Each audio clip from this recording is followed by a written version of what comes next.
Buongiorno, benvenuti.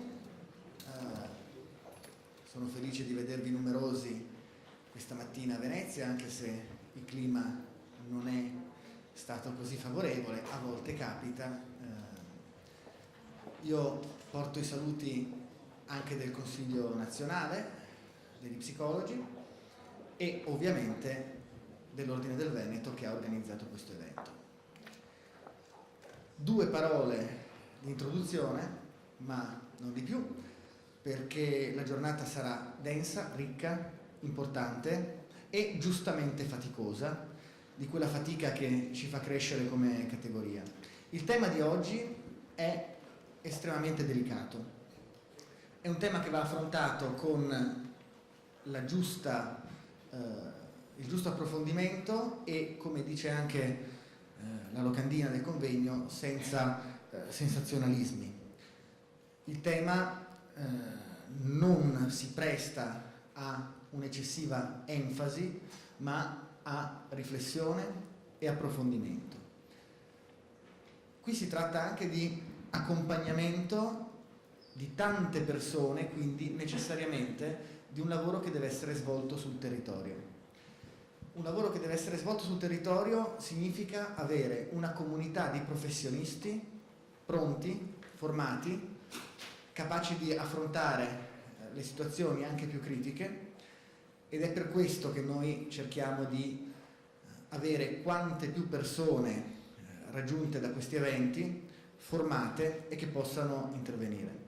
La sanità sta cambiando, abbiamo delle riforme che sono state appena approvate, tra l'altro devo felicitarmi del fatto che alcune delle richieste dell'ordine degli psicologi siano state recepite nell'arco di quest'anno, quindi abbiamo ancora i direttori dei servizi sociali, abbiamo un rafforzamento dei distretti, in più ci sono grandi novità dal punto di vista nazionale, abbiamo i LEA di psicologia in definitiva approvazione, che comporteranno una forte modifica a quella che è la nostra professione in ambito sanitario e sociosanitario. Abbiamo il DDL Lorenzin, che adesso è passato dal Senato alla Camera.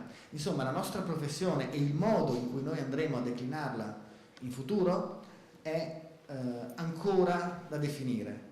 Quello che noi come categoria professionale, come comunità professionale dobbiamo e possiamo fare è quella di farci trovare pronti alle sfide che ci porranno le modifiche nell'assetto sanitario e sociosanitario nel nostro paese, nella nostra regione, farci apprezzare, far vedere il valore della professionalità che portiamo e che ci sforziamo di mantenere a livelli di eccellenza giorno dopo giorno, e quindi anche nel comunicare quelle che effettivamente sono le nostre possibilità di azione e di intervento, che non sempre sono conosciute a tutti, alla popolazione e a volte anche ad alcuni decisori e stakeholders istituzionali, nella politica, alcuni nella sanità oppure nelle imprese.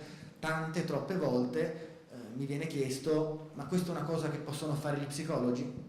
Sì, questa è proprio una di quelle cose che fanno gli psicologi. Non parlo dell'argomento specifico della giornata, ma è una questione anche un po' generale. Quindi noi dobbiamo esserci, ed è sempre per questo che sono felice di vedervi numerosi e che vi auguro una giornata che sia veramente produttiva, di discussione, di scambio, di apprendimento. E la cosa che mi ha fatto molto piacere quando abbiamo cominciato a parlare di questo convegno era il concetto dall'informazione alla competenza. Noi oggi andiamo a rafforzare le competenze che noi possiamo apportare nell'aiuto, nel supporto, nella gestione domiciliare del fine vita.